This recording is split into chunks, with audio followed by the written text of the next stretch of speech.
everybody to Let's Talk with Cynthia. This is episode 24 of our live show. We are celebrating women in business, and I am excited about our guest that we have on tonight. Tonight, our guest is Terri Matthews, who she is a faith-made entrepreneur, best-selling author, autism advocate, and a philanthropist. Let me say this about her.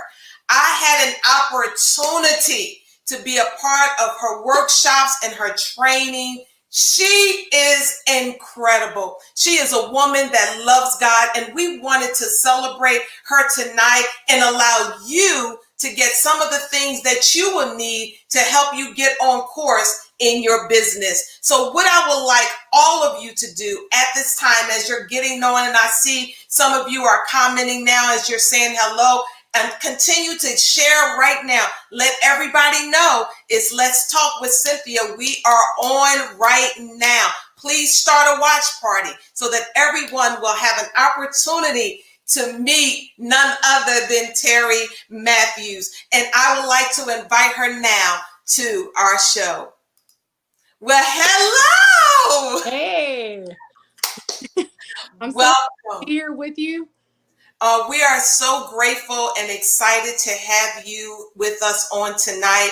And it has been such a great move for us celebrating all of these women. We had so many different local business owners, those who are new in business, been in business for a long time. And I just wanted to celebrate women in business. And you're my last interview for this. And I believe that we saved the best for last. And I'm telling you, we are grateful to have you on Let's Talk with Cynthia on tonight. And I want to get right into it. And I have a few questions, and I really want you to just move however God and Holy Spirit is guiding you to move. Because you know that's what we live for, and that's what we stand for.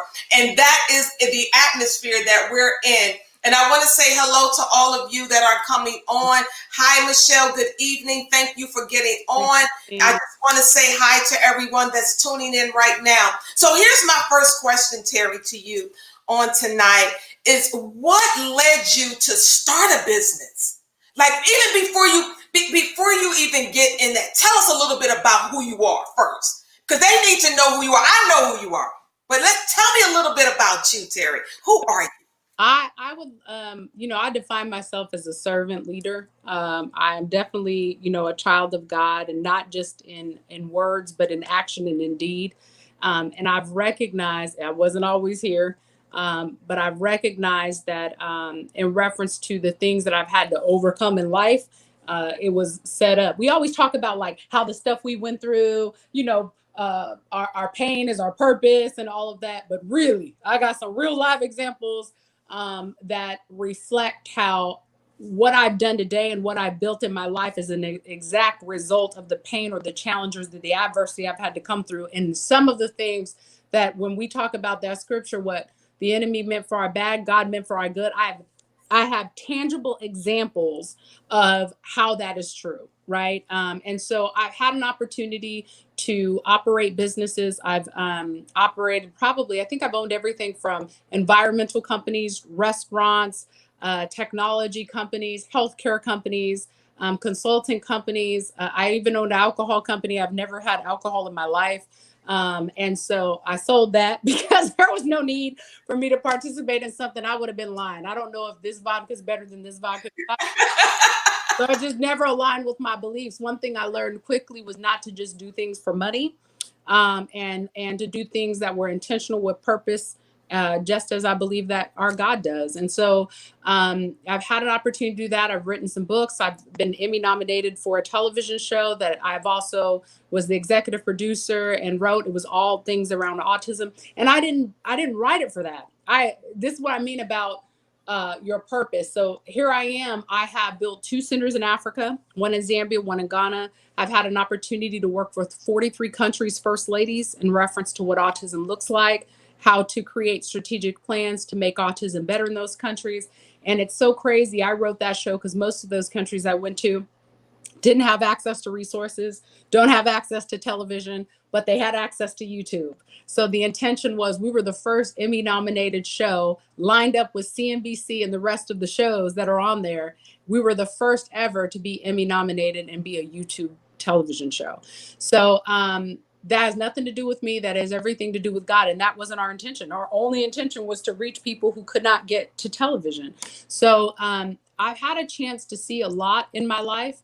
And I never understood why, but I'm a firm believer you can't talk about what you haven't been through. So I'm grateful to be here, Cynthia, and be available and be a servant. You are an amazing woman. I'm so grateful that you have a real show with real people that have real experiences. So we're not selling y'all a bag of phony baloney. This is my real book. So like this is my real home. Like this is not, we're doing this because we want things to be real, because God can't bless who we pretend to be. So, this is a real situation. And with that, it comes with real problems and real obstacles and real getting over and real identifying who's in your corner and who's your real friends and how do you build a business and how do you strategically move when pandemic and crisis happen. This is real. So nice to meet all of you.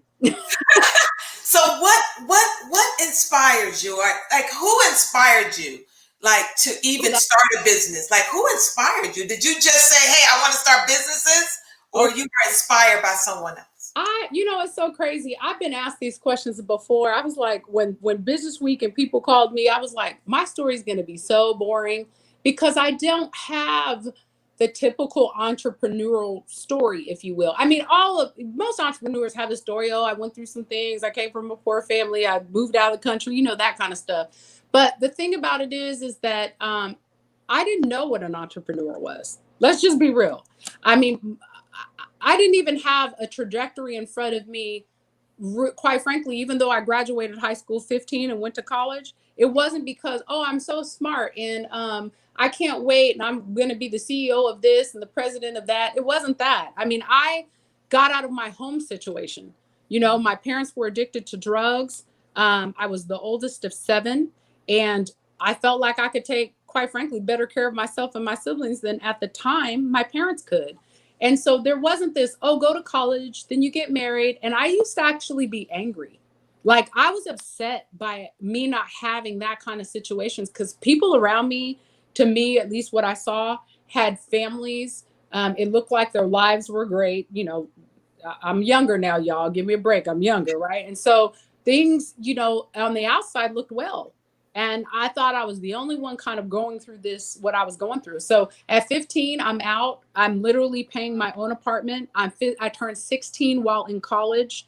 I'm feeding myself. My first address was 1930 El Pico Drive. I had a 1-bedroom, 1-bath. I didn't even stay in the dorms. I lied on my first job application.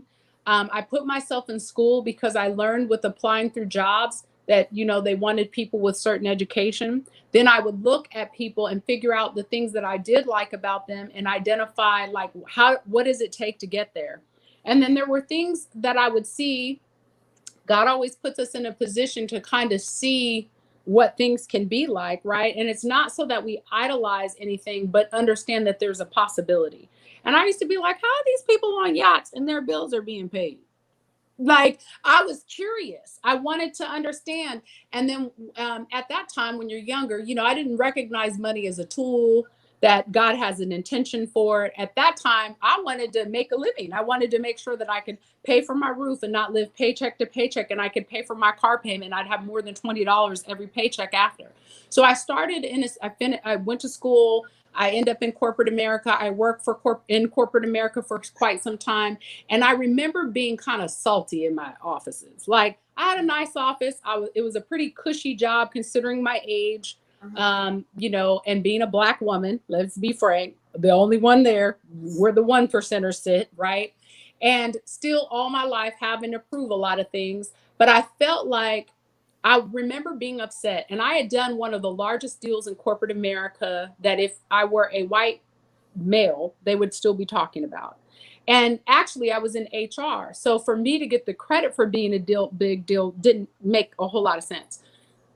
what ended up occurring was in that process, the Lord began to speak to me.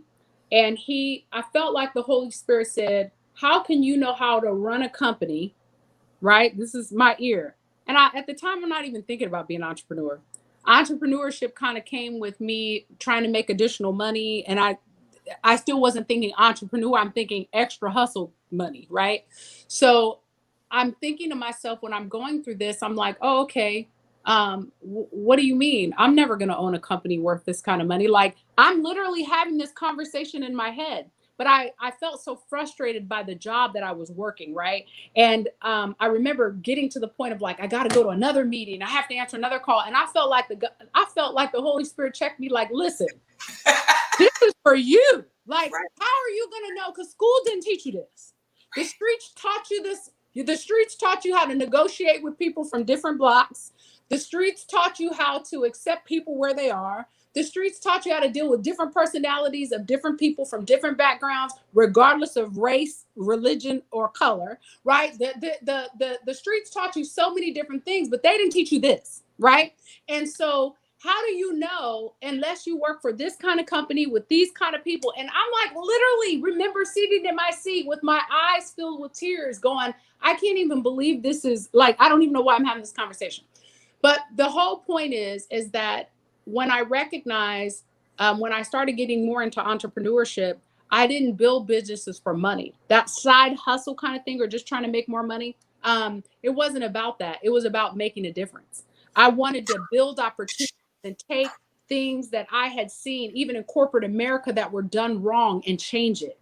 And I recognized then, okay, God, all of my challenges growing up, that's a whole nother show on Let's Talk Cynthia.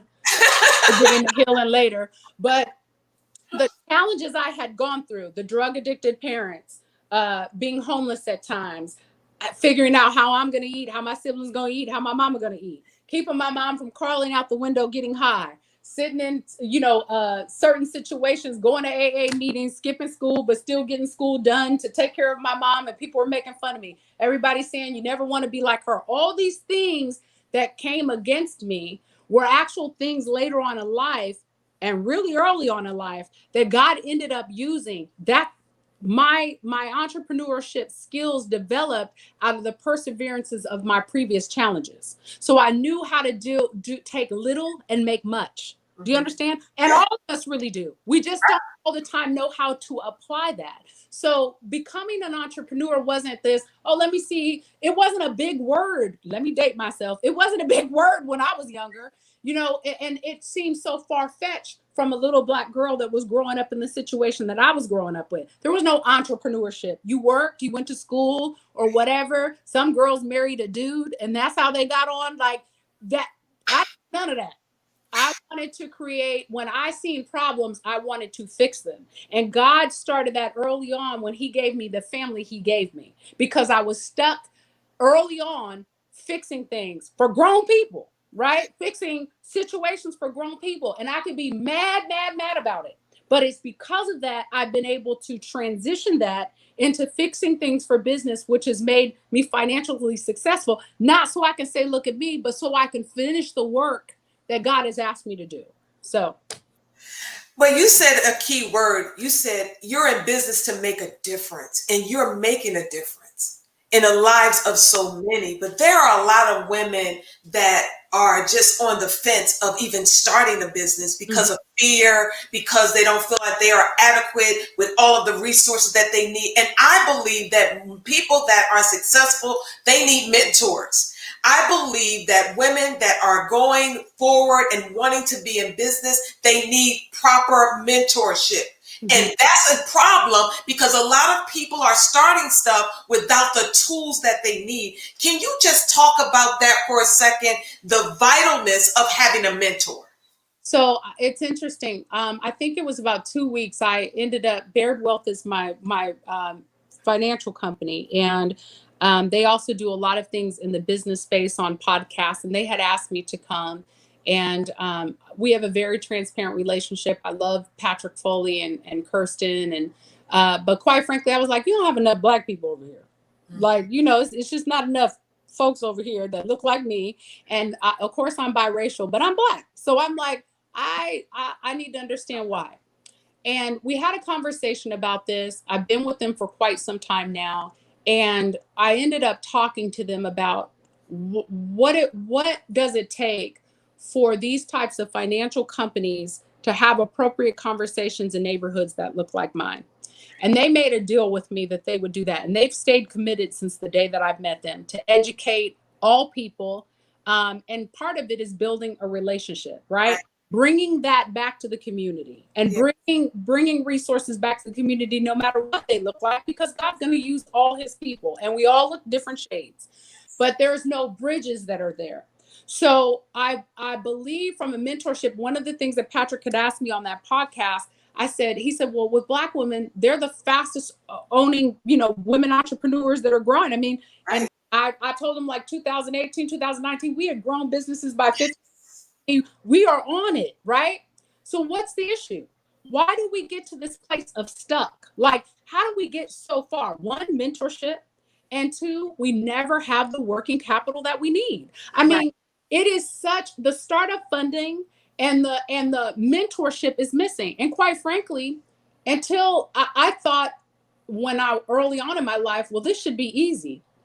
My schedule is so I don't even have time for the friends that I love in my life. And if my kids weren't my kids, damn, I say that and I'm being funny, but there is truly a sacrifice. There is you can't be all things to all people. But let me explain something to you. There has to be something that we build that develops a pipeline to support our community of Right. women. I don't care what color you are, but to be that mentorship group. It can't fall on all one person. Every woman has different types of experience. But the other thing is we have social media has made us believe that everybody is an expert, and they're not. They're not. Not. Right. They buy one fancy car and post it, and that's because they did a course and that makes them an expert. That does not make you an expert, right? And so we're buying into a lot of classes, and no disrespect for people who are doing this. I know you got to start somewhere, but you can start and teach something and be honest about it, right? But if we're misleading people, then when it gets to the point of really mentoring them, so people are looking for mentorship, they're paying for mentorship, and these mentors that they're getting haven't had proven results. I would rather for you to have failed at everything you started and teach me than not have done it at all, right? Because at least you can say, I've done these things and this way it didn't work for me. Well, one thing is I'm not going to do it your way. You know what I mean? Right. But the mentorship piece is so huge. And I asked myself, why are we challenged, especially in the African American community, with mentorship? Because a lot of times we're not collaborating. We're so busy worrying and holding on to what we got. We're so afraid that if we share this idea, somebody's going to run down the street and take it, right? Or we're so concerned about looking like we're not where we're posting, as that quote says, we're posting to be. Right. We're concerned about not cooperating with one another, and the problem with that is that we're very prideful sometimes, and we don't say, hey, I need help. Hey, I really don't understand that. We're living in a world where we have to pretend like we know absolutely everything. Somebody asked me something the other day about something I owned, and I was like, that's a good question. Let's ask the department that runs that. Right. I don't know why people think they have to know everything. Steve Jobs doesn't know everything. Right. Mark Zuckerberg doesn't know everything. Right. Steve Jobs said it best. And I remember when I was getting a house down the street from Steve and Laura, Steve said, let me explain something to you. He said, I don't know everything, but I know how to hire the people from Harvard who do. That's right. Right? Like, so going back to your mentorship question, because I don't want to go far from that. What I'm trying to explain to us is we have to release pride. We have to have humility, and we have to work with people that are like-minded, right? That everybody is not assigned to our life. Everybody, whether they got the experience or not, shouldn't also speak into your life. One, is not their responsibility, and it's not where God might have you to be. So you need to pray about who that person is.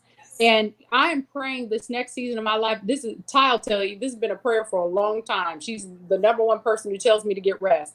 I am really trying in this next season. My goal is to make myself available for women and continue to bridge those gaps. I've done that here and there, but I've asked myself, why don't we, for us as business women, we don't have the time? Right. Because the bottom line is you give a little bit, but I don't like giving a little bit. I need somebody to know the beginning from the end, right? But I also have to realize sometimes that's not all the time my responsibility. Maybe I'm the person that starts you and somebody in the middle takes you on and then somebody on the end takes you on. But I also feel like having a mentor that is real, Yeah. right? That really can tell you, like, listen, don't look at the end result and think that it's easy. All the I want people to really understand what they're getting into, because everybody wants to be an entrepreneur. That's like the buzzword. But really, do you? Do you Right. really want to sacrifice time with your husband? Do you really want to sacrifice time with your kids? Do you really want to be potentially on the parent no list because you've missed this or missed that? Maybe not intentionally, or you have a phone hanging out your ear in the middle of a recital. There is some sacrifice that comes with becoming an entrepreneur when you're building, right? Right. And even me, the Lord has allowed me to restart my life at least 2 times. And I remember my kids were little and could barely probably understand the thing I was saying. And I set them down at the table and I said, for the next 6 months, mommy is going to work really hard.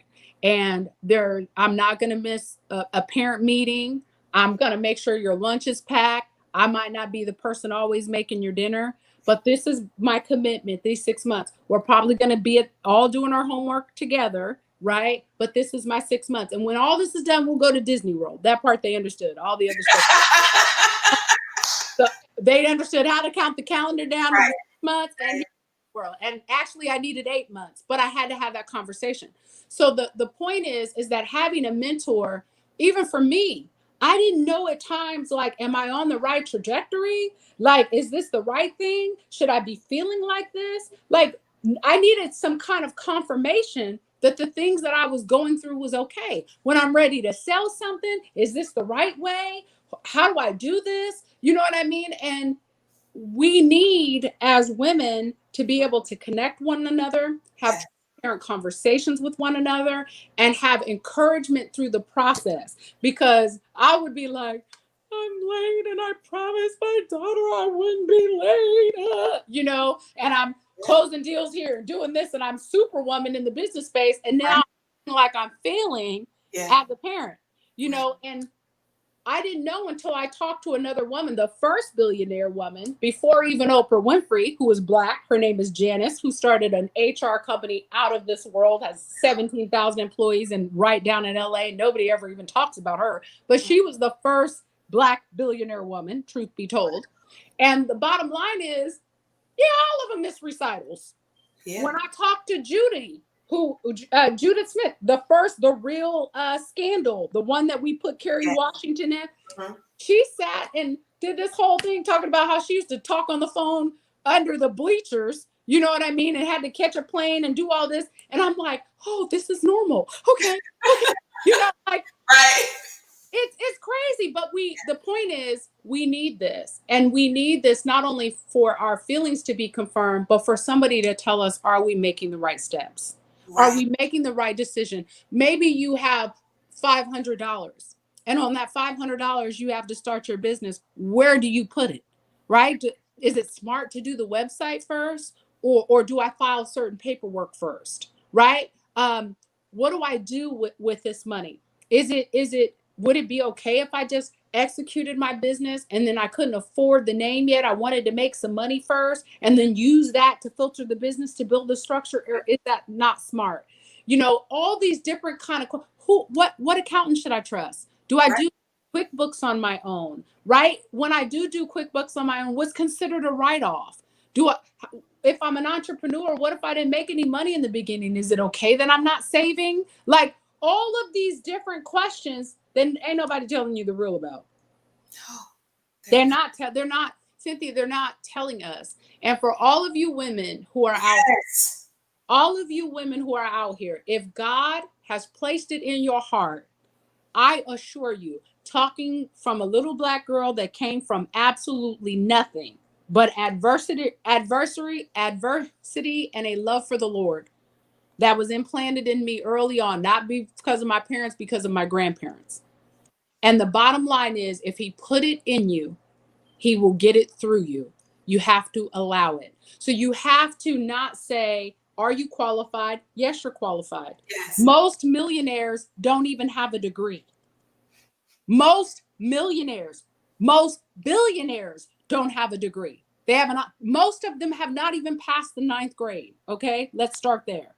The other thing is, you have everything you need. It's whether or not you have the humility and you know how to use the relationships. Now we got to be kind to one another. You can't be, you can't ask for a mentor and then be prepared and they spend time with you and then you don't execute anything they've given you. Absolutely. You can't do that. You can't ask Miss Cynthia for her time and she's coaching and talking to you and telling you what step to make. And next month when she talked to you, you still ain't took a step. That's a waste of her time, right? The other thing is you have to change. There's some things about you that has to change. You can't expect new doing the same old thing. You just can't. You gonna have to wake up later. You're gonna have to stay up. I mean, wake up earlier, stay up later. It depends on what you want to do and how fast you want to get there. If you want to be slow and steady, then maybe that works for you. Maybe you want to build a business. My thing was, I know I don't want to build a business. I got to be bootstrapped too. For those of you who don't know what that means, talk about you are building a business that you got to work in every single day.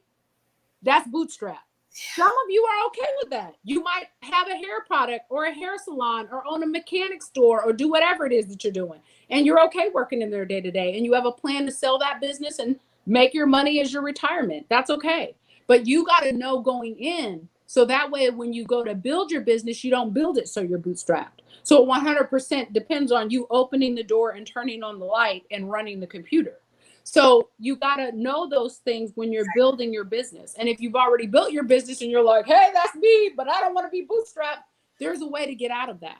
So these are things that I want women to understand, that if God has put it in you, you can do it. I came from nothing. I mean, absolutely nothing. And everything I have, I'm not just saying it because it sounds cute.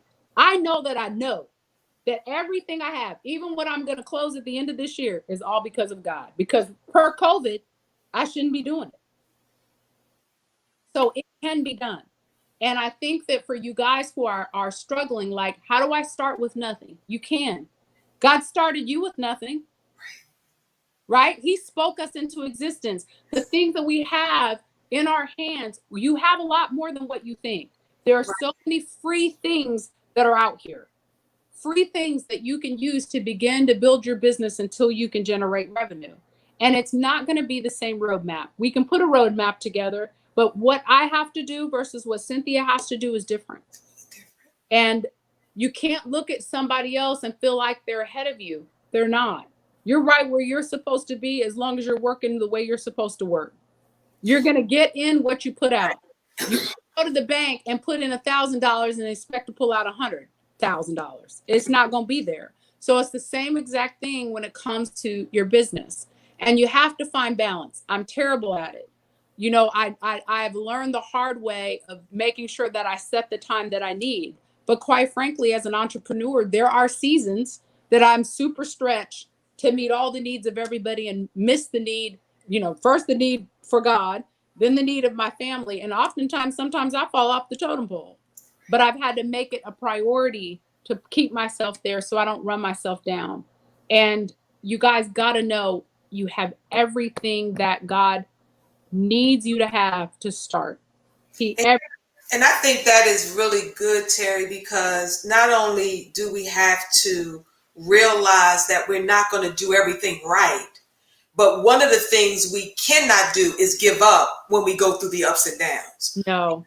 That's something I really want you to talk to, because there are a lot of women who are starting businesses and it's not working as quick as they want it to work. And they quit, or they stop, or they give up. And then you have others who are doing everything on their own. They don't let anybody help them.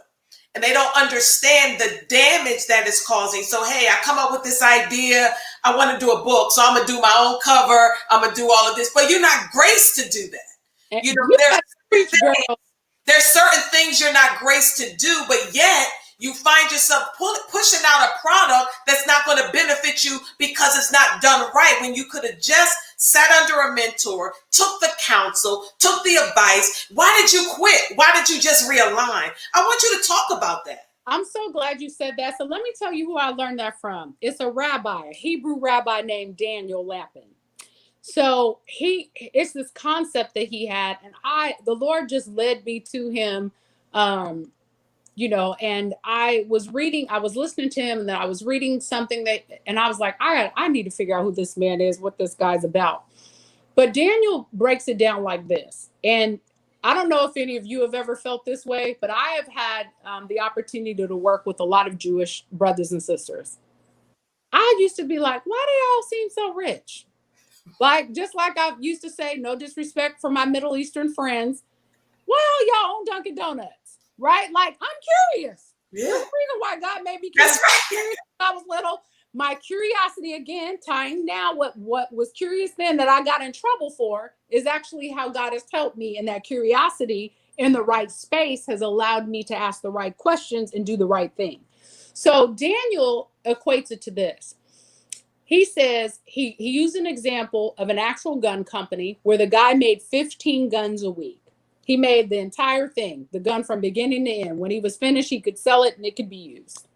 And he said how Jewish people think, that I think is completely different than a lot of other people, including you all as African Americans. It is, we bring other people in. And I'm going to give you two examples. So he says, I'll give you this gun and I'm going to give you real estate. So he says, what we do is, I might make the handle. I know my sister Cynthia makes the barrel. My friend over there makes the caliber, whatever the different names are, and so makes the bullets. So me by myself can make 15 guns. The guy from Smith Wesson, he can make 15 guns. But if he brought this person in and this person in and this person in, right, because they're all using their different gifts, skills, and talents to make the one gun, they're making 1,500 guns versus 15 guns a week, and they're all eating, right? Now, it seems like a simple concept. And our thought is, we're saving ourselves time and money because we think we're doing it all, when really we're wasting both time and money. What's going to happen is you're going to put out a product that nobody's going to be attracted to because your gift may not be marketing or graphic design. And now you're going to have to go find these people anyway. So had you just done that, all the time you wasted, you would have already been making money. So the idea is that we have, to me, it goes back again about pride, right? And maybe you don't have someone to pay. So there is a thing such as knocking on people's door. It gets done. People slide DMs all the time. And they say certain things like, hey, I recognize you're great at graphics. This is what I'm good at. Mm-hmm. I'm not sure how much your graphics package is. This is what I'm looking to do. What can I do in exchange? And you know what's so crazy? As many times as I've had a chance to go to Africa, and I laughed because I learned this from a rabbi. But the crazy part is, I went to Africa and I stayed in Ghana for some time. And there were two women that had these stainless steel, look like on the back of 18-wheelers. And they were there, each of them selling fruits and vegetables. But one woman approached and she wanted to buy peaches. Mm-hmm. And she said, no, I have no more peaches. She took her down to her sister. The sister said, oh, I have peaches. She gives her peaches. And because the other sister brought her, she broke her off some money. Right? Yeah. I teared up. I was on fire for a full year behind that situation, because I'm like, this is a country. If I sent you the video of this, what it looks like is not what it felt like. Do you understand what I'm saying? Like, if people were to look in a magazine or see this, they'd be like, oh no, it's terrible. It looks like it's decapitated and falling apart. But the love, the consideration, the respect, the helping one another, the sisterly love, the genuine, authentic love that was there. I'm like, this is what we're made out of, right? And so we have carried this We can get into a whole history lesson as to why we in the house, you ain't in the house, all that kind of stuff. We have been put up against each other. That when it comes time to humble ourselves and ask for help, or to say, hey, these are the things I need, or to admit where we're not good at because we're constantly trying to prove the things that we are good at, right? Then the enemy keeps us trapped. It's nothing but all he's doing is keeping you. He's like doing you like the Israelites. He got you lost, and you wasting more time because you don't want to go after and do the things that you need to do, which require you to ask the right people to help you. Help yourself, give up your own time, sacrifice something on your own end if you ain't got the money to pay. It's an exchange. It's an exchange. And the bottom line is you have to have the right people. If you know marketing ain't your gift, girl, it's just not your gift. It's okay. If you're not good, I always used to say, if you're not a good door greeter or usher at the church, stop Karen. If you know you're not kind, go do a ministry that don't require you to face the public. That's just not your gift. Everybody ain't got to be an usher, right? Everybody can't sing in the choir. Do you understand? We all have our own gifts and talents, and be okay with it. I know where my errors are. I have little talks with myself all day, and I used to beat myself up and think, let me take this class. Listen, I'm not wired like that. And I need to understand that I'm not wired like that. And God, I'm not sinning. I always still want to work and do better. But if that's not my gift, what's wrong with saying, Cynthia, this is your gift? I need your help. Yeah. I used to be like, oh, I should know every technology and how to push a button. No, that's not my gift. That's not, I invest in technology, but okay, I just like to click the button and things to work. I mean, that's how it is. So you have to understand that it is okay, you guys, to tap on people and find people who you align with. Don't find greedy people, self-centered people, people who don't have the same focus or convictions as you. Because what's going to happen is they're not going to align. You got to pray about everybody you come in contact with. It is not everything that's good isn't God. Just because she's good at graphics don't mean that God sent her either. So you got to understand that everybody who's in your path is not assigned by the Lord. Some people are assigned by the devil. So, you have to understand that this is your season. God's giving you this. If it's taking you time, Israelite, it's because you're being disobedient. He's giving it to you. We're praying and asking God to release something that he's already ordained. He's just waiting for us to ask. And if you don't know how to get in contact with the right people, then you need to pray about that. All of it required. Now, I didn't say pray and just sit like this and be like, I'm waiting on the Lord. Pray and move. Pray and move. Pick up the phone. If you don't have discernment, call somebody like Cynthia in your corner. She got discernment. Hey, I'm praying about this situation. I think I want to call this person. I'm led here. Can you pray with me? Right.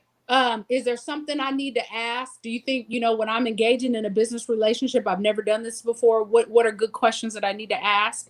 Don't be embarrassed. Closed mouths don't get fed. Right. We got to get to a point where we operate in humility, but operate in excellence. Stop half-stepping and blaming other people. It ain't no white person's problem. It ain't no black person's problem. It ain't your mother-in-law's problem. It's your problem. So as women, we have to say, what do I have? What are my gifts and talents? Where do I need work? Right? And when I understand that, if I wanted to make this paper towel roll, right? And I knew my gift and talent was selling this paper towel roll. Mm-hmm. So making of it is not my gift and talent. Then I know how to market, but how do I get the product? Now I need to write down all the different things I need. Well, I need to find a company that is going to build this. I need to find a company that can distribute this. I need to find a company that can create the graphics for this. So you're writing down all the things you need. And you might say, well, out of these 6 things I wrote down, I'm good at marketing and I'm also good at this. But these things, I can get by, but I need some help because I have this goal for this product. Then right now you start looking for those people. That's how it works. That's how it works.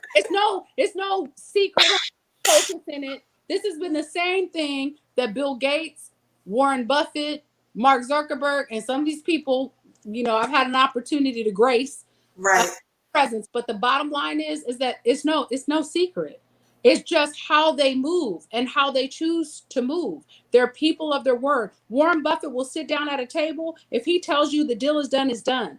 We have to follow through. Our Right. follow through is our credit. So if we look delayed, we act delayed, we got 1,000 excuses, guess what that says? That's Right. exactly how you're going to run and operate your business.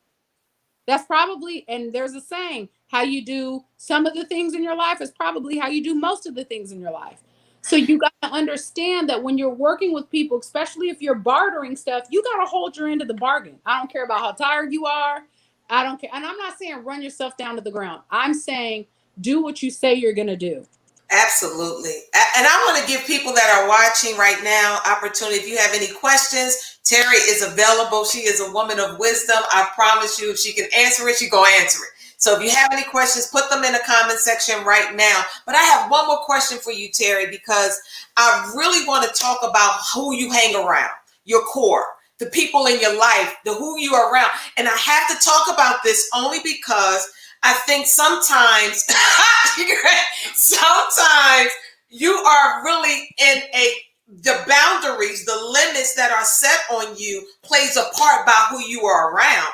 So if you want to live a limitless life, we got to Come be on, careful of who we have around us. I want you to talk about, because some people are just stuck and complacent because of who's around them. you know what? So it's interesting that you say that. For me, I feel like going to who you're around. So um, I'm sensitive to who I'm around. At first, growing up the way I grew up, my dad, everybody could stay at the house. Everybody, it's just kind of one of them spaces and families, and everybody was welcomed. And I never wanted to push anybody out. And being poor at times, or having less than some of the friends that I had at times in my life, I didn't feel a part of the group, right? I couldn't last minute jump on a plane or do things that some of the other women that were in my life, whether it was because of them or the man that they were dating, because I didn't build. God built my life. My life wasn't built by a man, right? My life was built by my father, and that's the truth. And so I didn't have sometimes some of the luxuries because I wasn't willing to exchange the certain things that they were willing to exchange to have that life of luxury or that life of headache. I didn't want either. And so for me, my circle of people that I used to be around, most people don't like to be around people who have more than them. I Mm, wanted to be around people who were always better or seemed better, and as a result of not just what I saw, but what was an action or displayed, not just their words. And I'm not saying because they had money. Money right. has nothing to do with it. Money is a tool. When Yeah. I say people I'm around, when I was younger, I thought that money was the answer. Mm-hmm. As I matured, I realized it was a tool. Being around certain people, not all of my friends have a lot of money, but they operate in integrity, Right. right? They are committed. They're people of their word. So guess what? When you operate and you're running around with people who are committed and operating in their word, it makes you stay on your toes. Yes. Like if Cynthia tell me she gonna do something, she gonna do it. So I know if I tell her I'm gonna do something, I better do it. I had a friend send me an invite the other day, and I said I absolutely have zero time for this. But what I am going to make time for is the first part of this because you've been committed to me and I want to be committed to you, right? That had nothing to do with money. Yes. Then, and I'm not Jesus, but I look at how Jesus rocked out with the 12 people he had, right? Everybody had a little bit of something going on, right? And I feel like he kind of gave us an example of the folks that got to be around you. You got to have a fast talking Peter. You gotta have, we already know we're gonna have a Judas. We got to keep them at a distance because they're gonna end up hanging themselves. But an enemy keeps you on your toes, Yeah. right? You're gonna have that doubting Thomas, right? I'm gonna prove you wrong, Thomas. I'm gonna prove you wrong. But Mm. the biggest thing is when I think about my core, because even though Jesus had them 12 Yeah. people, right? He had a core. He didn't ask everybody to pray with him when he was in the Garden of Gethsemane, and they still failed, right? But the bottom line is that indicated to me that even that core is a small group of people, right? Yeah. And what I'm saying is the people that are in our circle and our Rolodex, there's a quote I believe that says, um, you by adding up, I guess, the people that are around you, where they are in life, you're probably right where they are, right? Not above, not below. But the whole intention behind that is that if everybody's where you are, then you don't have anything to look for up to, right? And it's not like you're jealous, or you don't even have to have admiration, but it should be a level of respect, right? Who is this person? How are they able to do this? How can I learn and grow from this individual? That doesn't mean they're better than you. And Right. you should have things in the areas of your life. So for me, I got prayer warriors that will pray me up out of the country. Do you understand? I have, and I can pray, but this is what God has called them to do. I have other people in my life financially. They're financially savvy. They make good financial decisions. They think about everything before they spend a dime. I have people who have make it paycheck to paycheck, but they're super committed. They volunteer. They're at every event and function. They're a cheerleader. They got your back whether you lose, you're winning, or you're losing, but they're gonna hold you accountable, right?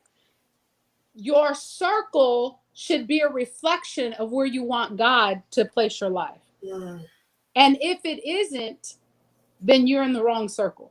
So if you're looking around at the friends that are around you and they still got excuses, they still talking about the man that's dealing with them and five other females, and they're trying to decide if they want to stay or not, or if they should stay. And I'm not kidding nobody, we done all had hurt.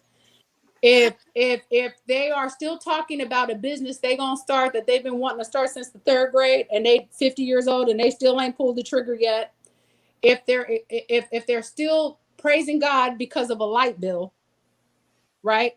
You can't, your faith, the people that are around you that are walking with you, their faith, their actions, their attitudes, their behaviors, their desires need to, one, first, if you're a Christian, hopefully align with the Lord, and Yes. of all, be greater than you. Wow. Be greater than you. I'm so happy to know that there are women in my circle that listen, they might quote a scripture better than me. They might be faster at technology better than me. Whatever it is, that's good, because I could glean from them. I could learn, like, wow, that's really dope. There was a woman in my life, I was hype about everything. I'm like, how does she stay so calm? Like, she's calm through everything, like I'd be like doing crap, and I will never be her.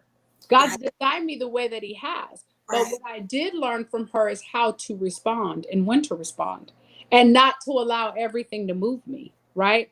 So your circle should be a reflection of where you believe you want to go. That's excellent. You have a question. I'm going to put it up on the screen. That's a question for you. Oh, what quality do you look for searching for a business coach? So that's a good question. Um, a couple of things. Results. That's my number one thing. And what I say by that is, not every person is gifted to be an entrepreneur, but it doesn't mean they can't be a coach. That's different than what I was sharing earlier. Mhm. What I was sharing earlier, some people says, let me show you how to make $1 million. And they never even made $1 million before. Right. Or they know a friend who made $1 million. That's not a person you want to learn from. But there are people who have the ability, God has gifted them, right, to help navigate and coach you through a business. And I would say, when I say results are, if they claim they've been an entrepreneur, what are the results, right? If they have stated that, that they have helped other people, what are the results? Mm-hmm. So if, let's say, Cynthia she says she's a business coach and I want to talk to Cynthia, right? How many other people has she coached? Right. And how has she coached them to success? So I would ask questions like, who have you coached? Do you have some references? The other thing I would ask are, what are the results of that coaching? I would ask them, what do they feel like their strengths are? Because everybody who coaches, it's like, if my husband is a linebacker coach, he's not going to coach the quarterbacks. Right. He can't. That's not his gift and talent. He knows what the quarterback does. Right. He's played in the league. He knows what the quarterback does. He knows their moves and this and this and this, but he's not a quarterback coach. So he's not going to try to step in and be a quarterback coach. So you need to make sure the coaches that you're talking to are the ones based upon, don't tell them all yet what you're coming from. for, right? Find out what their gift, skill, and talent is as a coach. What kind of entrepreneurs do you coach? What kind of businesses do you coach? If I coach Fortune 500 leaders, I might not be able to coach a startup. So one of those questions that you need to ask is, who have you coached before, right? And if you're a startup and this person's going, well, this executive and that such and such, that's great. I mean, but can they do a startup person? The challenges of a person that's working at a 500 Fortune 500 company is going to be completely different than a startup. Now, if you're coming and had that kind of background, then maybe that'll work for you. So just making sure that the coach aligns with one, what you need to be coached on, and they have the ability to do it, and that their belief system aligns. For example, when I first started, when I did things, my lawyers would be like, that's a waste of money. You can't account. You should be spending. And it got to the point where my team knew me so well. If I'd say, we sit down, we'd have a meeting. I said, guys, I'm going to donate XYZ and do XYZ and this and that and the other. And I said, this is a God thing. Nobody questioned me on it. They just figured out a way. So why am I saying that? I'm saying that because when people align with your beliefs, they're not trying to talk you out of situations that God calls you to. Everything is not when I told people I was going to sell my businesses and don't give my money and help figure out ways for autism, which I did for 2 years, and I only earned $24,000 during those 2 years. I slept in the room of the person who used to be my assistant. Okay. And I was also going through a marital situation. This is my second marriage, but my first marriage, right? And what was interesting to me in that process was my attorneys were like, are you crazy? You can't do that. How are you going to pay for this? How are you going to? I'm like, listen, I can't explain to you God's math. Yes. You know, I can't tell you how this all makes sense. I'm a make sense person. Numbers are black and white. You do this, it equals this. If you act this way with this kind of attitude, it equals this. I already understand that. I know math very well, but I can't do God's math. No. So what doesn't make sense to you makes sense to God, and I'd rather be obedient to God than make sense to you. Yes. You gotta work with me. Yeah. And for 2 years of my life, okay, I downsized everything, and I still owned a home, and people rented it, and the whole nine, whatever. But for 2 years of my life, it was not financially fun. Okay, I'll put it that way. But God gave me grace in that. Yes. Because I sacrificed for things, I'm like Job. He gave me tenfold. And that wasn't what I was looking for. I wasn't chasing the tenfold. I was chasing the obedience. So the difference is that whatever you're called to, including a coach, you got to make sure that they align with who God is going, because the enemy will use anybody. And what you don't want a coach do is to coach you out of what God has already confirmed. Yes. What you should be doing. Yeah. So you need to make sure, it's for simple form, what are their results? Uh-huh. Who have they coached before, and does it align with what you're doing, right? What type of businesses have they coached? What kind of people have they coached? And ultimately, in the end, do they align with your belief system? Where they can lead you the way that the Lord is going to lead you, and the enemy is not going to use somebody who has a coach title to try to talk you out what God has confirmed and ordained. That is excellent. I want you to just give us 3 takeaways that they can just live on. Just 3 that they can take away from our time together. Just 3 things that they can just marinate, and that how important it is. Now, these 3 things I really want you to stay centered in. What would those 3 things be? Read. Read. I have a if you That's don't good. read the King James. I'm gonna pick up my phone so y'all can see. I have a leadership Bible. It has a lot of stuff in reference to leadership because I own companies and deal with people a lot, and people can sometimes be a headache. They stretch you in places, but God uses them to stretch you in places. Read. Yes, read. Read books, and I'll be honest with you, my husband's the reader. I skip through chapters sometimes. Let me look. I go down the contents. I need this week. But honestly, I do spend time That's good. Read. reading and writing. Plan. Habakkuk 2:2, write down the vision, make it plain. Have a plan. Be intentional. Having a plan and being intentional is one. My number two is the same. There's Okay. something called the best season planner that I love right here. Excellent. So part of my reading and part of my writing. Um, how can I apply this scripture to my life? What does God say that I am? And let me explain something to you while reading. There was a pastor that once said to me, if all of the now if black people would pick up a book, because basically all of the things that we need are sometimes between cover to cover. If life was hidden in the book, we'd never find it because we don't read, right? And not, I'll listen to audibles, those kinds of things. I fall asleep to scripture. But let me explain something to you. I've learned the hard way. I used to give my problems 20 hours and give God 20 minutes. I had to learn how to give God 20 hours and my problems. He would fix my in less than 20 minutes. That's good. Piece is the encouragement piece. I've had to encourage myself up until this phone call because this has been a tough week, truth be told. I'm telling y'all now, as an entrepreneur, this has been a tough week. I've not gone to bed before 3:30 at all this week. I've not touched base with friends. I've been short on text messages. There are probably a lot of people that got me on the no naughty list right now and they ain't sending me a Christmas card, but nobody understands what I'm going through. I'm an entrepreneur, right? And they see the end result of that and they don't see the go through to get to what they see as the end result. Right. So reading allows you to remind yourself, and God has an awesome way. He has an awesome way. I promise you, this is just not me talking about religion. God has an awesome way of talking to you through his word. He will remind you of how to overcome, how to get to the people that you need. There are so many times no special person introduced me to Obama. It was God. I said, Lord, this is who I need to meet when why. He set it all up. We don't even have enough time to be on this phone. Right. And I'm saying that not to say, oh, look at me. This is it. It has nothing to do with that. It is somebody who most people at the time when Obama was up, even now, you can't even get to some of these people. But when God wants you to get something done, God can get to anybody. He don't need relationship with nobody. You just need a relationship with him.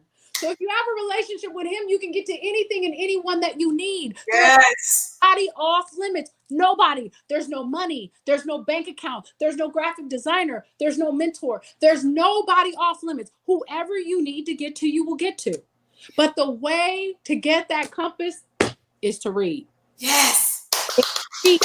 It's to read. You got to find that time, because that's what every call, every picking up the phone. I want to talk to my girlfriend. She gonna hear me out and hear my side and read. Read. Pick up your book. Read. Because the bottom line is you need that encouragement. God is your answer. Yes, he is. He is your answer. Call your friend after you call God. That's right. So read. The other thing I would say, like I said, that planning and being right, be intentional. Plan, be intentional, plan, be intentional, plan, be intentional, plan, be intentional, plan, be intentional. Mhm. And constantly be working on you. You don't know everything. You ain't figured everything out. Um, you are the foundation of everything you build. If you are not, if your foundation, and listen, I had a little talk with Jesus. I was like, listen, Lord, you gave me a crack foundation. It wasn't my fault. I didn't pick my parents. You picked them, right? But let me explain something to you about that. The foundation might have been cracked, but he could seal it, right? And everything that you build, think about a house. You can put walls up and a roof and everything. If that foundation is on bad ground, then there's going to be cracks in the walls. It's going to eventually the door going to swing off. It's going to crumble. So you have to make the investment in consistently improving your walk. And let me explain something to you. When you're working on yourself, right? When you're reflecting and dealing with the past pains that you've had, you recognize God, that now that scripture, he takes all things, right, and uses it for our good, it begins to make sense. Yes. I'll see, oh, even down to being molested, whatever it is, right? Good. God will take all things. Yes, he He will. didn't say some, a piece, a little bit. He said all things. So when you are working on yourself Yeah. and allowing the Lord to work on you, those things that held you back are probably going to be what sets you up for Yes. you to succeed in Yeah. your business. Most businesses are started out of pain. Right. Most nonprofits are started out of pain. Somebody somewhere was hungry, homeless, domestic violence, rape, all of that, because they've either seen it or experienced it. So, how we decide to work on ourselves, that will help us be awesome, whether we're career minded business women, and maybe we don't want to be entrepreneurs, or we're entrepreneurs running our own business. It is going to help us and set us up for success. And success doesn't equate to finances, it equates to living out the purposes and plan that God has ordained for you. That is absolutely beautiful. I want to thank you. We are celebrating you on today. I want to thank you for being a part of Let's Talk with Cynthia on tonight. You have just been incredible. I love you so much.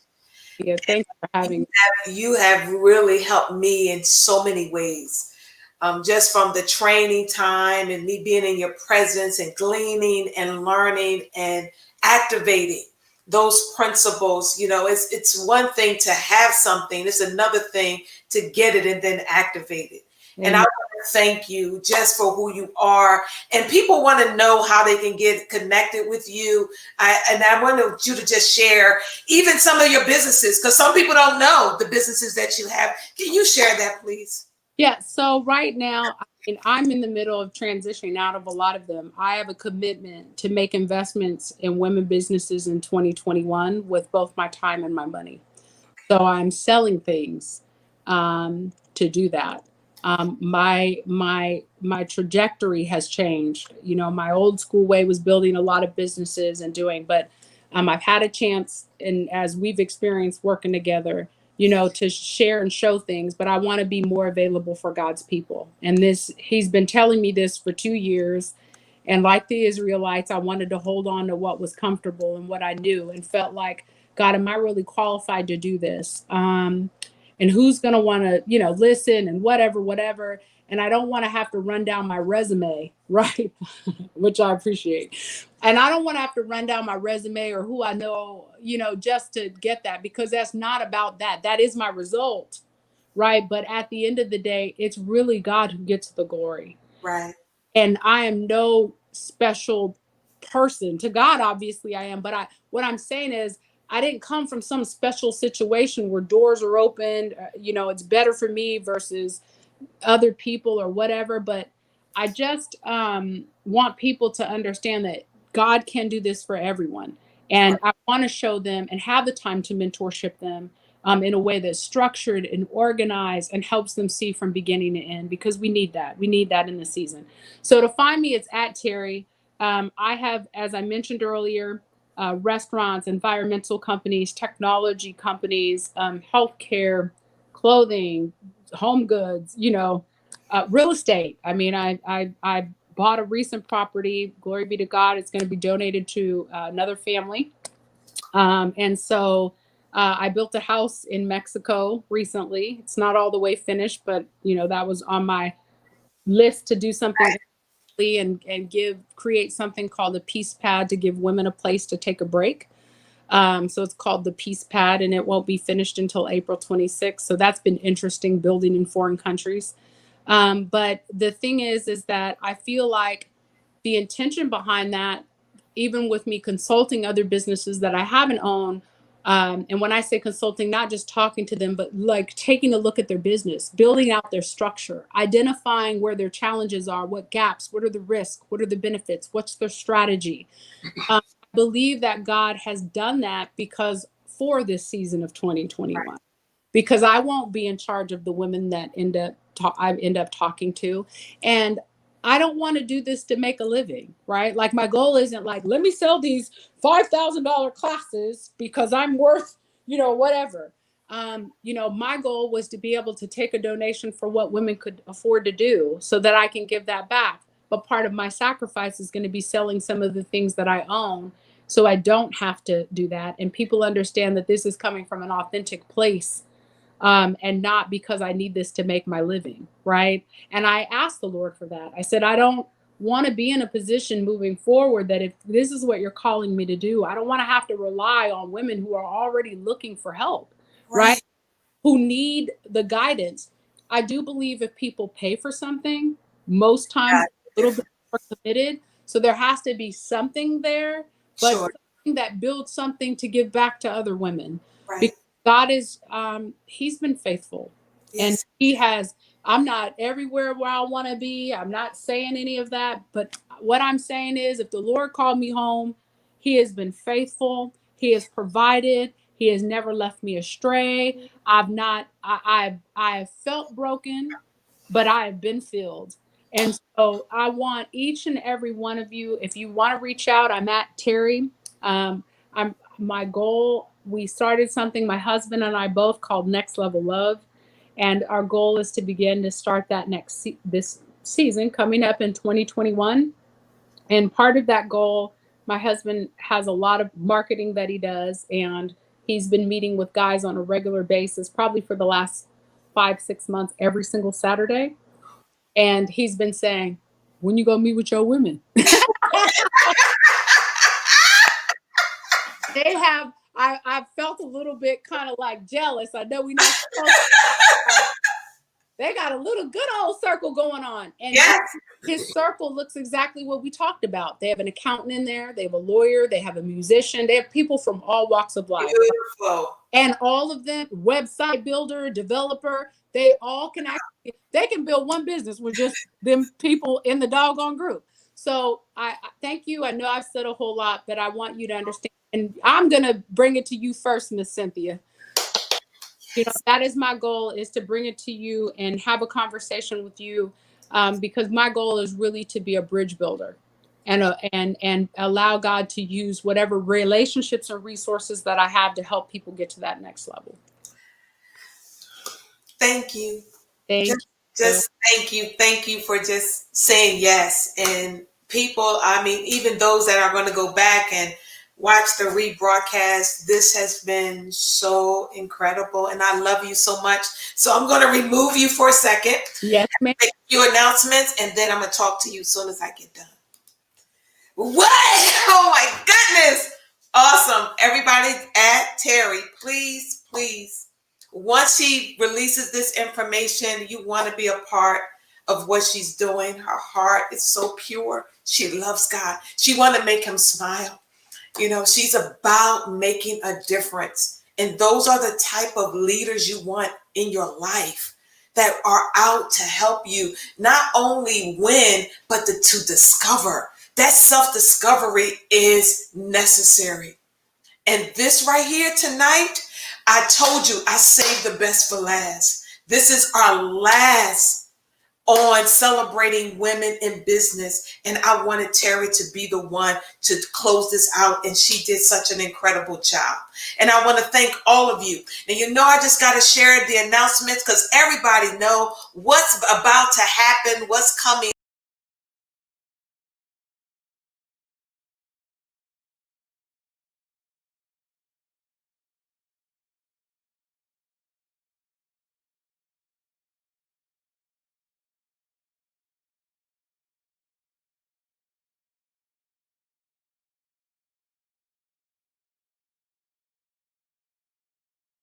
Front of the television on Christmas Day. And like I shared with you, the purpose of the story is to start a conversation. This film is going to deal with God's perspective, the enemy's perspective, Adam's perspective, as well as Eve. It is a different type of film. It's monologue based, so it's a little different, but I promise you it's life-changing. Make sure you spread the word. The official trailer came out on Thanksgiving. Share the trailer. Please share the trailer and let everybody know on Christmas Day the story of Adam and Eve from a different perspective will be available to all of you. We love you so much, and thank you again for being a part of our show. Let's Talk with Cynthia. Until next time, have a great night.